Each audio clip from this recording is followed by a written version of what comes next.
ये सब रिप्रेजेंट करने का तरीका है, इसमें घबराना मत कि गलत हो जाए। बस तुमको ध्यान ये रखना है कि एम्पलीट्यूड हर केस में सेम होना चाहिए, ठीक है, मैक्सिमम वैल्यू हमेशा सेम होनी चाहिए।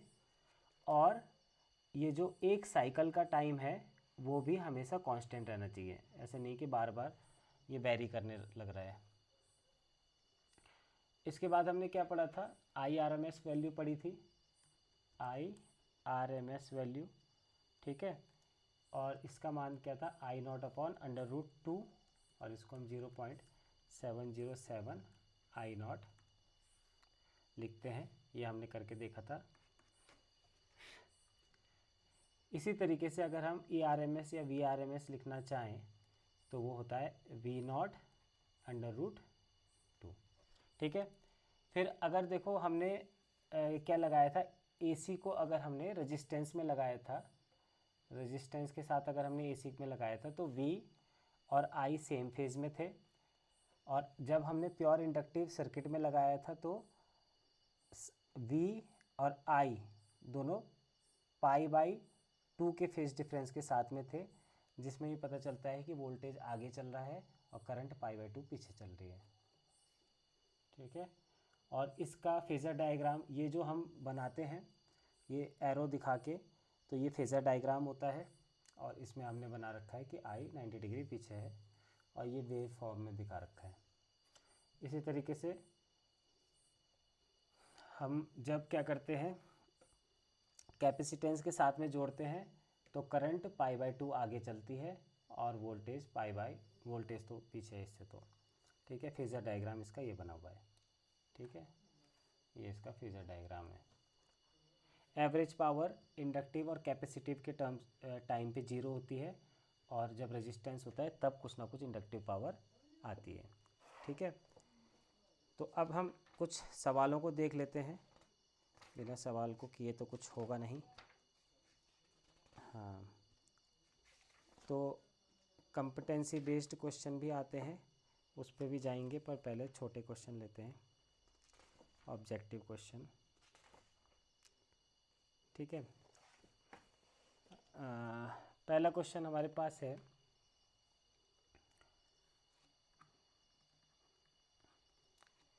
N AC voltage is applied across an ideal inductor. हमने AC वोल्टेज लगाया है किस पे, इंडक्टर पे, इंडक्टर मतलब प्रेरक पे हमने वोल्टेज लगाया है, तो इसमें करंट होगी, है ना। तो ये बोल रहा है कि करंट आगे होगी कि पीछे होगी, ये सब चीज़ें ये जानना चाह रहा है, ठीक है। तो ये पूछ रहा है कि करंट आगे होगी कि पीछे होगी, पर ऑप्शन कुछ अलग तरीके से दे रखे हैं। पहला ऑप्शन दे रखा है जो करंट है, करंट, ठीक है, leads the voltage by 1/4 cycle. ये बोलता है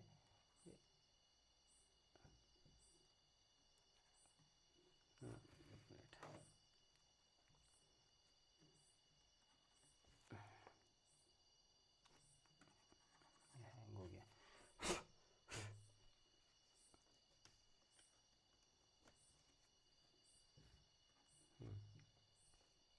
तो ये क्या बोल रहा है कि लीड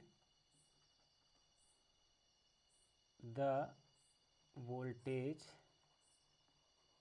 बाय 1/4 साइकिल। तो इसने 1/4 साइकिल के हिसाब से दे रखा है, ठीक है, ऐसे नहीं एंगल नहीं दे रखा। फिर बोल रहा है लैग्स द वोल्टेज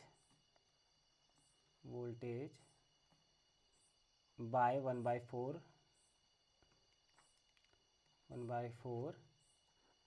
साइकिल। फिर सी दे रहा है leads the voltage by 1/2 cycle, ठीक है, leads the voltage by 1/2 cycle. और चौथा दे रहा है leads the voltage by lags the voltage by 1/2 cycle.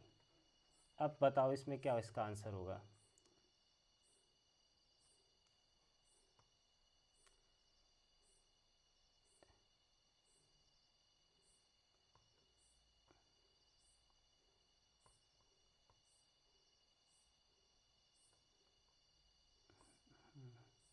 Minute है, ये हैंग कर रहा है ना, ज़रा चीज़ें बंद कर देता हूँ आलतू फालतू जो खुली हुई है।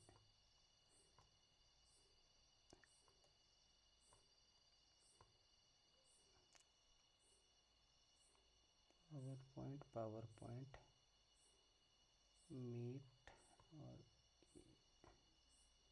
हाँ, तो तुम्हारा ऑप्शन क्या है? C, leads the voltage by 1/2 cycle. ठीक है, अब देखो हमारे पास फेज डिफरेंस में क्या होता है, अगर हमने इंडक्टर में वोल्टेज लगाया है तो V और I के बीच में फेज डिफरेंस क्या होता है? इसमें वोल्टेज आगे चलता है और करंट -π/2 चलती है ना, यही करती है ना, current lags behind the angle by π/2। ठीक है, या फिर हम इसको 90 डिग्री भी कह सकते हैं। ठीक है, अब अगर मैं देखूं कि एक साइकिल में, अगर मैं इसको ये साइकिल बना दूं, ठीक है, तो एक पूरा साइकिल में कितना एंगल बैठता है? 360 है ना, 2π बैठता है, 2π बैठता है ना। तो ये π/2 2π का कितना है? आधा है कि 1/4 है कि कितना है? तो जब हम 4 बार π/2 को जोड़ेंगे तो तब जाके तुमको 2π मिलेगा, है ना, समझ गए? तो π/2 का मतलब है कि आधा साइकिल पीछे है ये, है ना, आधा साइकिल पीछे है। ठीक, तो आंसर क्या हो जाएगा तुम्हारा? B, lags the voltage by 1/4 cycle. ठीक है, बी इसका आंसर हो जाएगा। आगे बढ़ा दो। हाँ, अगला है the RMS value of a current given by, question है RMS वैल्यू ऑफ करंट क्या दे रखी है? I equals to I1 cos omega T plus I2 sine omega T, sine omega T, ये दे रखी है, ये आई की वैल्यू दे रखी है। ठीक है, ऑफ, है ना, तो ये आई की वैल्यू दे रखी है और हमको इसकी RMS वैल्यू निकालनी है कि इसकी RMS वैल्यू कितनी होगी। ठीक है, अब ऑप्शन इसमें क्या है, सीधा सॉल्व करके हमको निकालना है। तो हमको क्या करना है, हमको RMS का फॉर्मूला हमको पता है क्या होता है, I0/√2, ये इसका फॉर्मूला होता है। ठीक है, तो तुमको क्या करना पड़ेगा, तुमको इस वाली इक्वेशन से ये देखना है कि इसमें I0 का मान कितना है। ठीक है, इसमें I0 का मान कितना है, ये इसमें तुमको देखना पड़ेगा। अब ये कैसे करोगे? करो, एक बार कोशिश करो।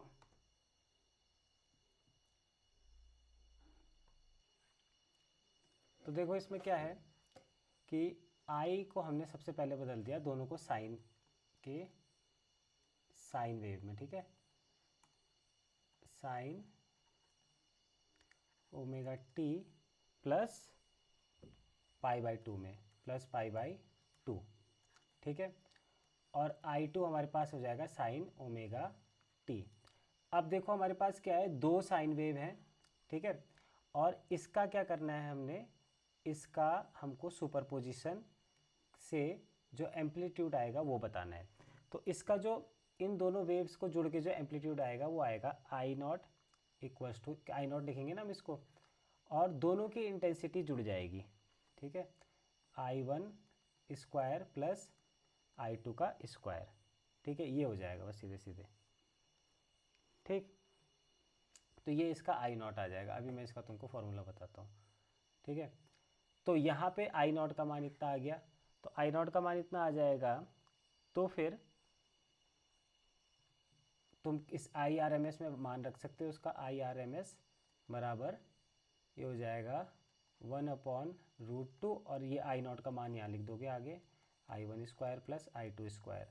तो ये ऑप्शन में दे रखा है मान और यही सही होगा। ठीक, हाँ, तो इस फॉर्मूले में कॉस का मान 1 नहीं होगा, कॉस का मान 0 हो जाएगा यहाँ पे। ठीक है, तो फॉर्मूला केवल इतना बचेगा। ठीक, इस वजह से यहाँ पे ये फॉर्मूला लगाया गया। तो दो साइन वेव का सुपरपोजिशन के कारण हम एम्पलीट्यूड इस तरीके से निकाल सकते हैं। ठीक है, अगला क्वेश्चन हमारे पास है, what is the ratio of inductive and capacitive reactance in AC circuit. ठीक है, ये बोल रहा है रेशियो बताओ, रेशियो किसका, रिएक्टेंस का।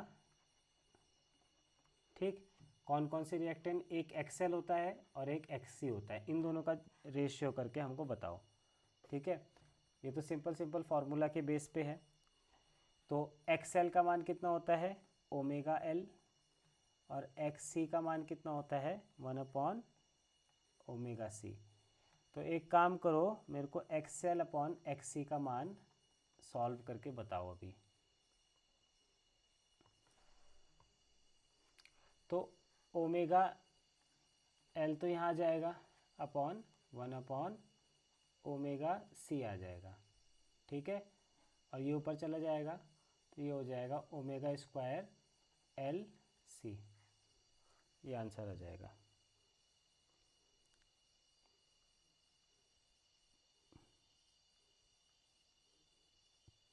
हो गया।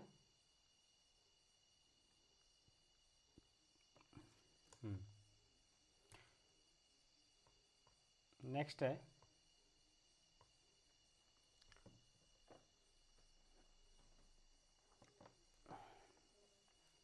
देखो क्वेश्चन दे रखा है, the RMS current in a circuit connected to 50 hertz AC source. हमारे पास क्या है, आरएमएस करंट है और इसमें दे रखा है 50 हर्ट्ज का एसी सोर्स, और इसमें जो आरएमएस करंट आ रही है वो आ रही है 15 ampere. The value of the current in the circuit is 1/600 second. ठीक है, और क्या है, the value of current in the circuit is, जो करंट क्या है, 1/600 सेकेंड बाद जो इंस्टेंटेनियस करंट है। ठीक है, इंस्टेंटेनियस जो भी तुम्हारी ओमेगा टी के हिसाब से आती है वो दे रखी है तुम्हारी आई बराबर 0 एट टी इक्वस टू ये दे रखा है तुमको। ठीक है, और इसका मान बताना है, करंट इज 0 इज,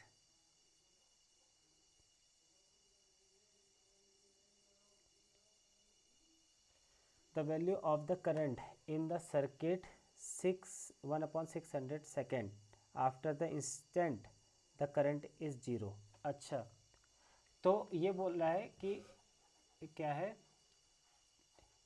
कि जिस सेकंड जिस टी टाइम पर आई 0 हो जाती है। ठीक है, मान लो टी पर आई 0 हो गई, तो टी के t+1/600 सेकेंड बाद करंट कितनी होगी, आई कितनी होगी।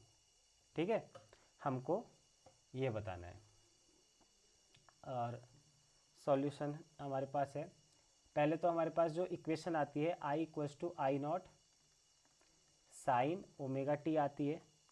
ठीक है, यहाँ पे हम देखते हैं क्या क्या मान हम रख सकते हैं।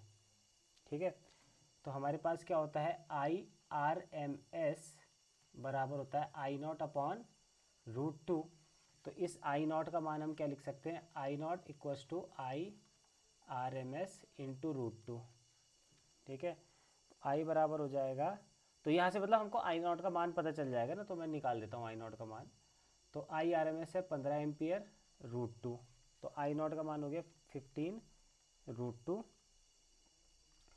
और साइन ओमेगा टी ठीक है। ओमेगा का मान क्या होता है 2πf, तो मैं इसका मान रखता हूँ 2 × π हमको फ्रीक्वेंसी कितनी दे रखी है 50 हर्ट्ज अपॉन, और क्या दे रखा है हमको टाइम पता है हमको है, टाइम हमको दे रखा है 1/600 सेकेंड, वो बात टाइम बाद, तो ये 1/600 मैंने यहाँ लिख दिया, टी का मान 1/600 रख दिया। ठीक है। हाँ, क्योंकि साइन जीरो कहाँ पे होती है, साइन जीरो तो शुरुआत में ही होती है ना 0 डिग्री पे ही। ठीक है, यहीं से तो टी शुरू होता है। तो अगर मैं इसके 1/600 सेकेंड बाद देख लूँ सीधा, तो हमको सीधा मान आ जाएगा यहाँ से। तो हमारे पास आ जाता है I = 15√2। अब मैं इसको सॉल्व करूँगा तो कितना आ जाएगा 12 पंजे 60। ठीक है, और ये आ जाएगा 6, तो ये आ जाएगा हमारे पास sin π/6। अब बताओ sin π/6 का मान कितना होता है।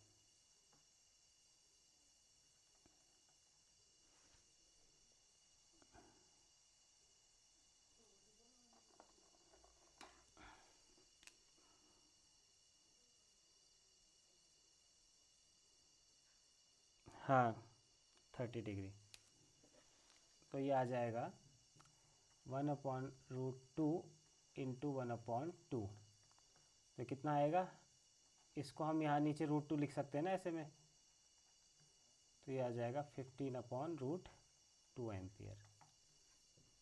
ठीक है। फिर देखो, जो मैंने आज ग्राफ तुमको बनाया था, बना के बताया था, कल बताया था, उस ग्राफ के बेस पे भी क्वेश्चन बनते हैं। ठीक है,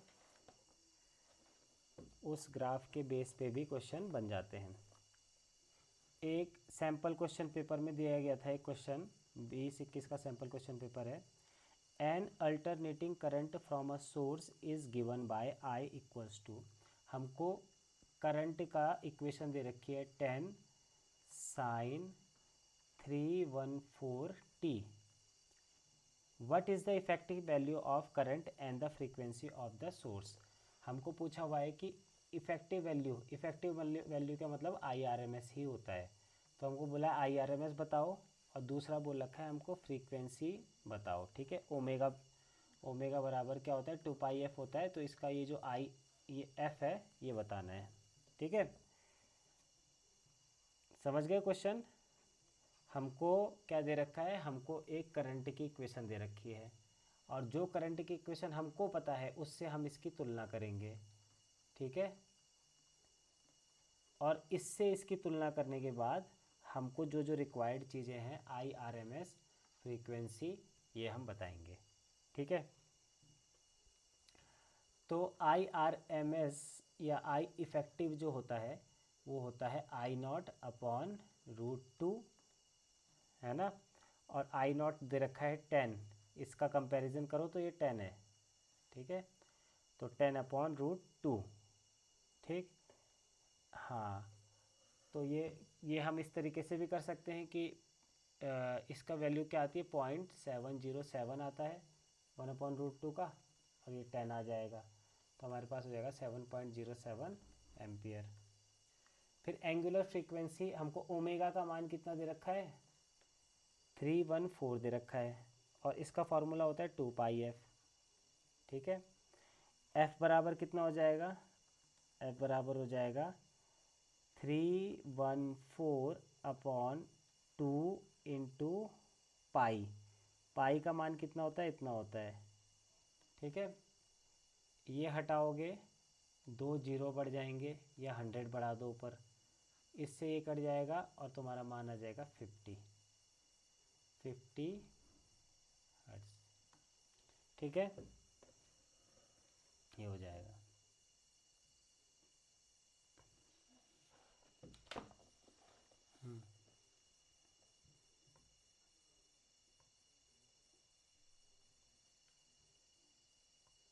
वो नहीं आया शिवांश, उस टाइम तो आया था शिवांश।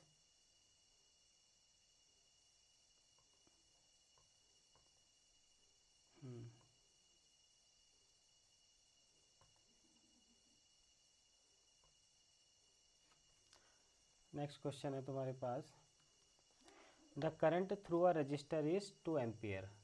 रजिस्टर में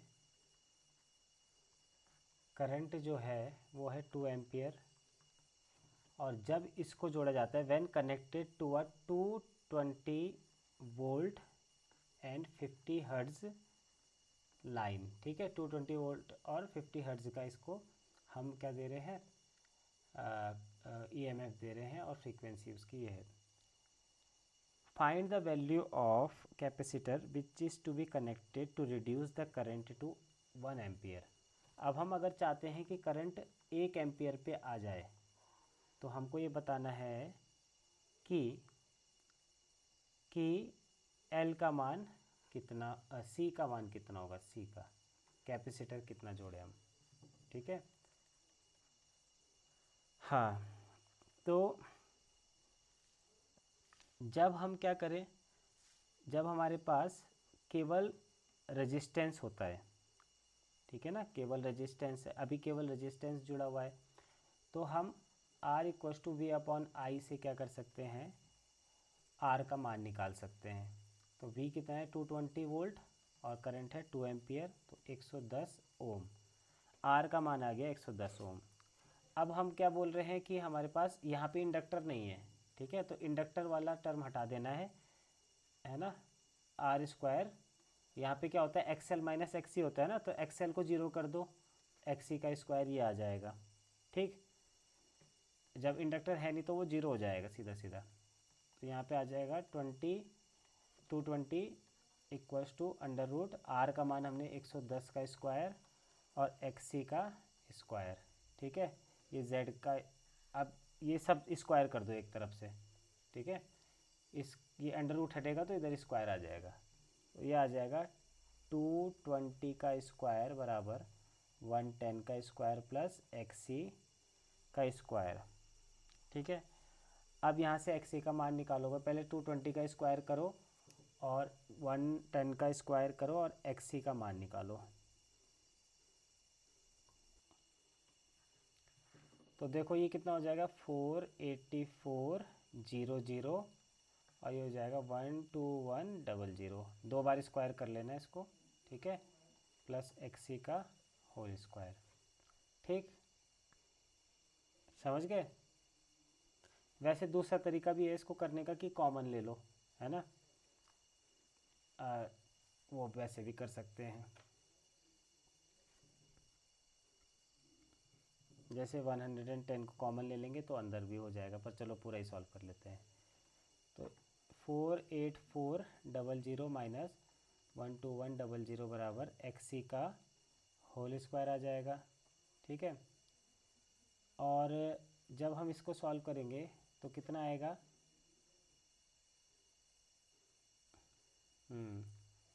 36300 इक्वल्स टू एक्सी का होल स्क्वायर। ठीक है, अब इसको सॉल्व करना है। ठीक, इसको सॉल्व करना है। अब ये कितना आएगा, सबसे बढ़िया था कैसे, इसको इधर ले जाते तो कॉमन निकाल लेते हैं, मैं शॉर्टकट कर देता हूँ इसको। तो ये हो जाता है 110, अगर मैं कॉमन कर लूँगा तो ये आ जाएगा 2 का स्क्वायर, तो इधर आ जाएगा, और ये भी स्क्वायर में निकला है, 2 का स्क्वायर प्लस 1 का स्क्वायर, 2 का स्क्वायर आएगा, है ना,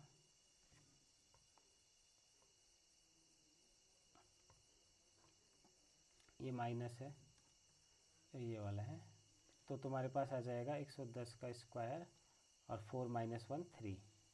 ठीक है, एक्सी का होल स्क्वायर, तो एक्सी बराबर आ जाएगा 110 अंडर रूट 3, क्योंकि स्क्वायर हट जाएगा, रूट 3 रह जाएगा, तो एक्सी बराबर 110 रूट 3 आ जाएगा यहाँ पे।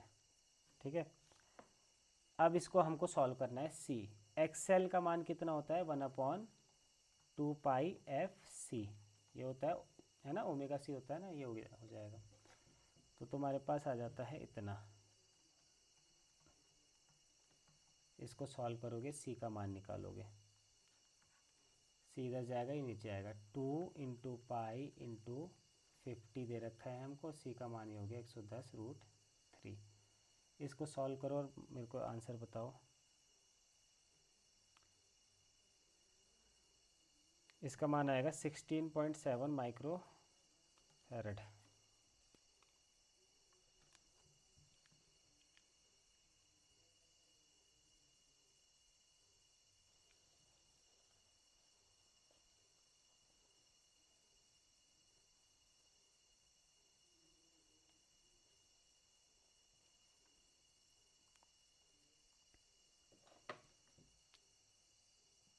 कर दिया नोट?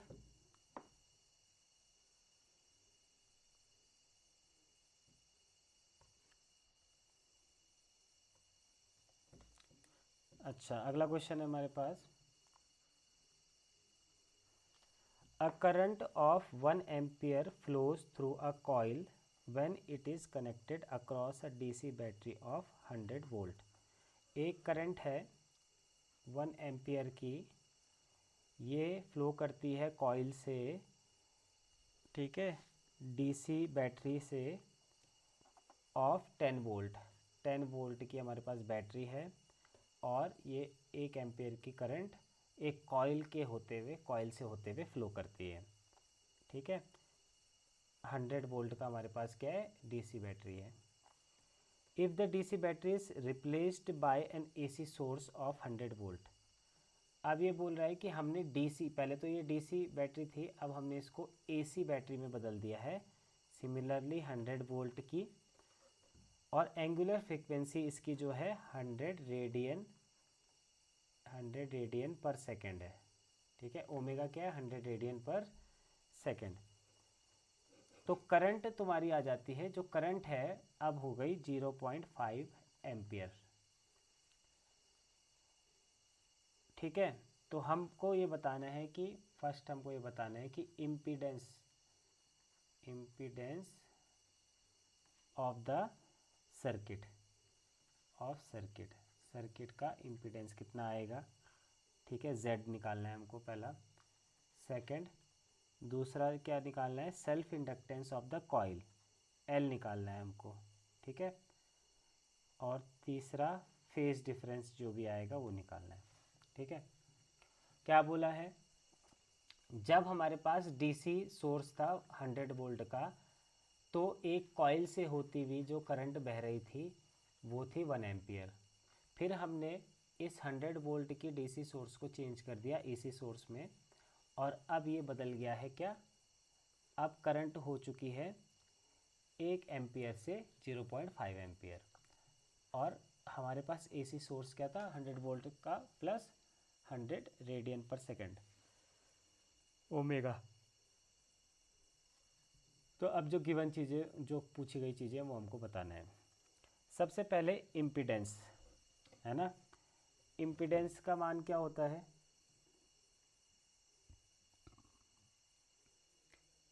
रेजिस्टेंस होता है ना, रेजिस्टेंस V अपॉन क्या होता है,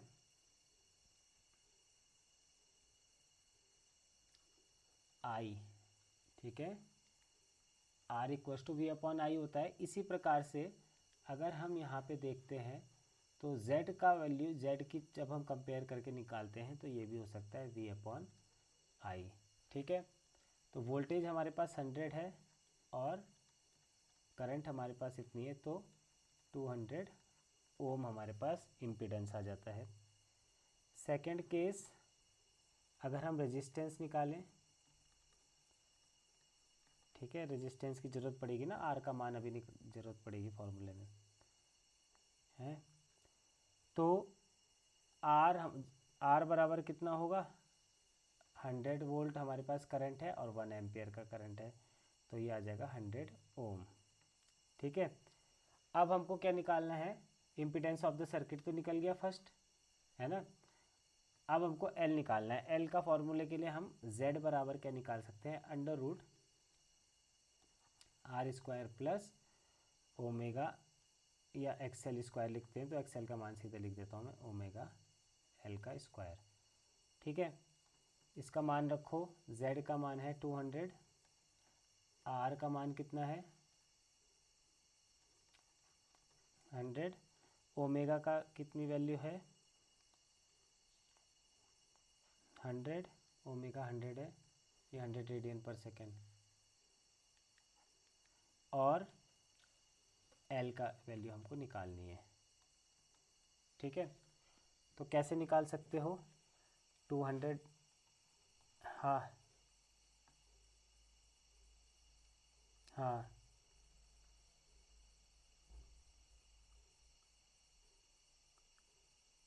100 अपॉन 0.5 से 200 कैसे आ गया? इस पॉइंट को हटाओगे, एक जीरो बढ़ाओगे, हैं? हाँ, आ गया समझ में? तब यहाँ से कॉमन लोगे 100 को, अंडर रूट बचेगा 1 प्लस एल स्क्वायर। ठीक है, ये कट जाएगा और ये हो जाएगा 4 equals to 1 plus L square. ठीक है, तो 4 minus 1 equals to L square, तो L equals to under root 3। ठीक है,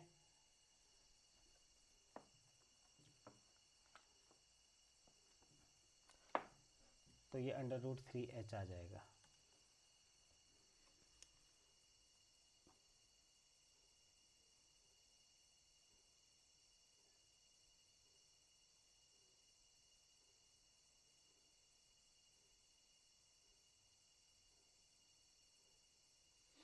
तो अंडर रूट 3 का वैल्यू क्या होती है?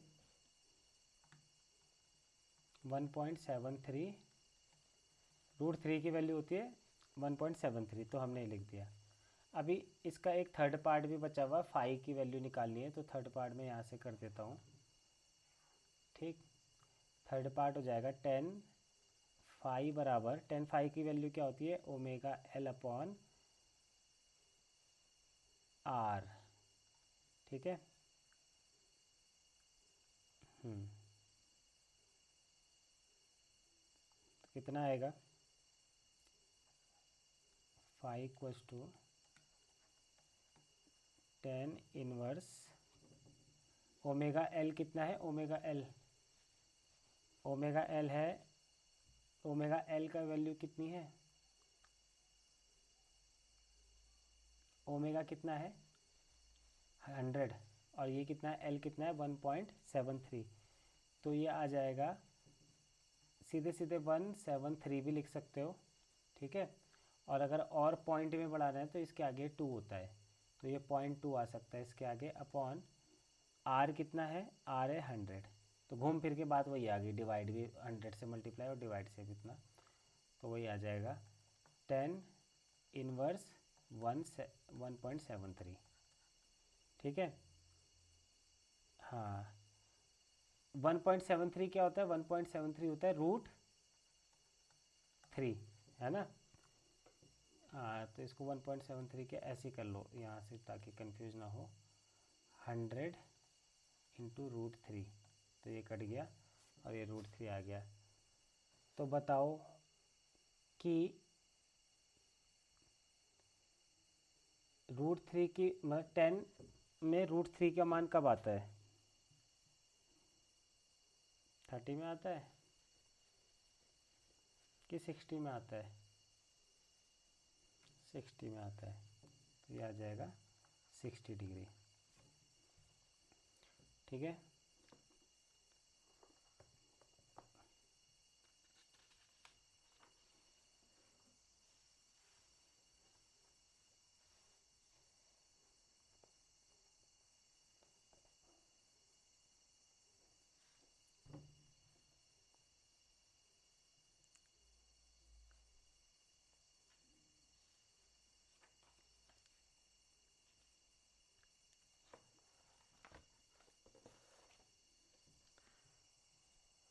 नेक्स्ट क्वेश्चन देखते हैं।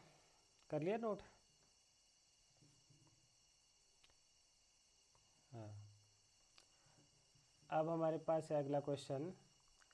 इन a series LCR circuit, the voltage across the resistance, capacitance and inductance is 10 volt each. L VL बराबर VC बराबर VR, ये बोल रहा है 10 वोल्ट है। ठीक है, ये कहाँ गया अनीस को? कुछ समझ में नहीं आ रहा क्या? कुछ ये लिखा हुआ नहीं आया क्या? लिखा हुआ दिख रहा है? मिट गया? कैसे मिट गया ये? अच्छा, तो हमारे पास LCR सर्किट है और VR, VL और VC तीनों के तीनों क्या है? 10 वोल्ट, 10 वोल्ट है ना। LCR पता होगा तुमको, ये है और ये है, और सबके बीच में जो वोल्टेज है 10 वोल्ट 10 वोल्ट का है। ठीक है, if the capacitance is short circuited the voltage across the inductance will be. ठीक है, तो ये बोल रहा है कि कैपेसिटेंस को शॉर्ट सर्किट कर दो तो तुम्हारे पास वोल्टेज अक्रॉस इंडक्टेंस कितना रह जाएगा? VL कितना रह जाएगा अगर तुमने कैपेसिटेंस को शॉर्ट सर्किट कर दिया, है ना। ठीक, तो इस केस में पहले हम सबसे पहले क्या निकाल लेते हैं, क्या कर लेते हैं? एक्सेल। देखो शॉर्ट सर्किट का मतलब क्या है? शॉर्ट सर्किट का करने का मतलब ये है कि हमने इसको हटा दिया, सीधा जोड़ दिया है तार आगे। ठीक है, तो शॉर्ट सर्किट का मतलब है ये हट जाएगा फिर, है। पर उससे पहले हमको क्या निकालना पड़ेगा कि एक्सेल का मान भी तो चाहिए हमको। ठीक है, तो उससे पहले अगर हमको चाहिए, क्योंकि VL का मान चाहिए तो VL के लिए एक्सेल चाहिए, तो ये कैसे निकालेंगे हम?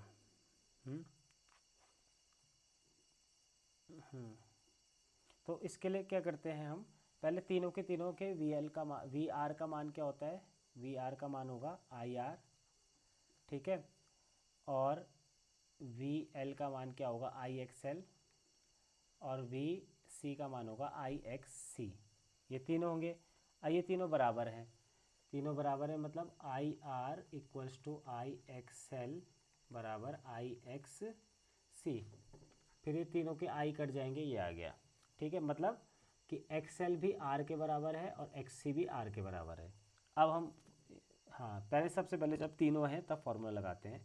Z बराबर अंडर रूट R स्क्वायर, यहाँ अंदर आ जाएगा XL स्क्वायर माइनस XC का होल स्क्वायर में आता है ना, ये तो होल स्क्वायर, ये आगे पीछे लिख सकते हो, इसमें कोई दिक्कत नहीं। तो ये आ जाएगा Z equals to under root R square plus R minus R का होल स्क्वायर।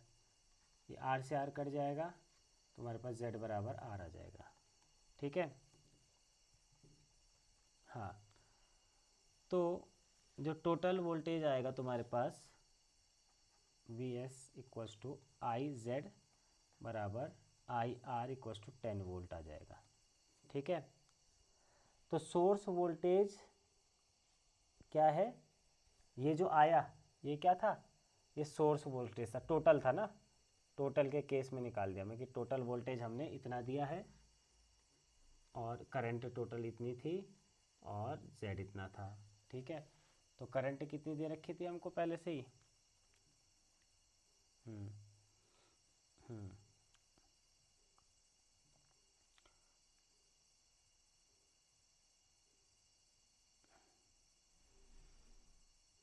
हाँ हाँ हाँ हाँ, नहीं नहीं, वो स्क्वायर होल स्क्वायर है ना, पहले ही कट गया वो स्क्वायर करने से पहले। हाँ,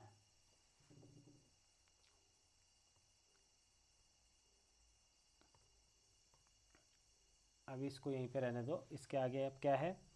जब हमने शॉर्ट सर्किट कर दिया तो Z बराबर ये XC वाला केस हट जाएगा।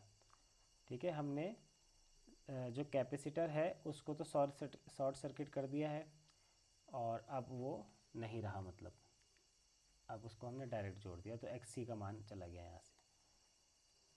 अब हमारे पास कितना आ जाएगा, इसकी वैल्यू रखते हैं, ये आ गया R स्क्वायर प्लस XL का मान भी R स्क्वायर ये आ गया R√2, ठीक है।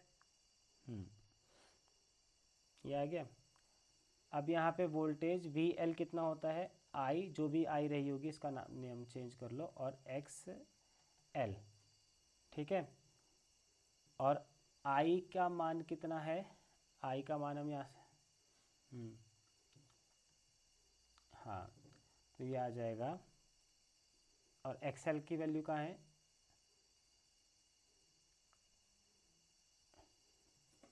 R है ना।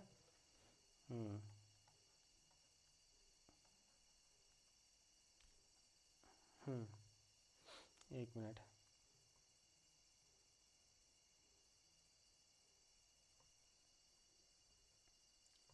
तो ये तो पुरानी वाली आई थी, नई वाली आई कितनी होगी, नई वाली आई डैश का अगर हम मान निकालेंगे तो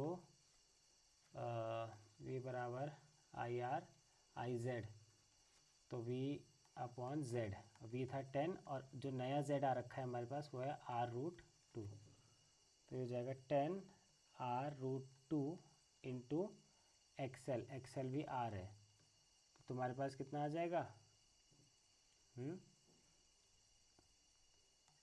10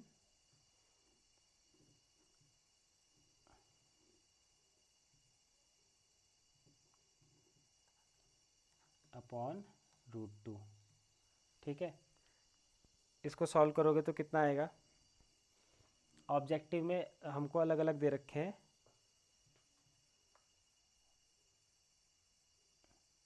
10/√2 दे रखा है, ठीक है, तो ये आंसर हो जाएगा, ठीक है। आ गया, हेलो।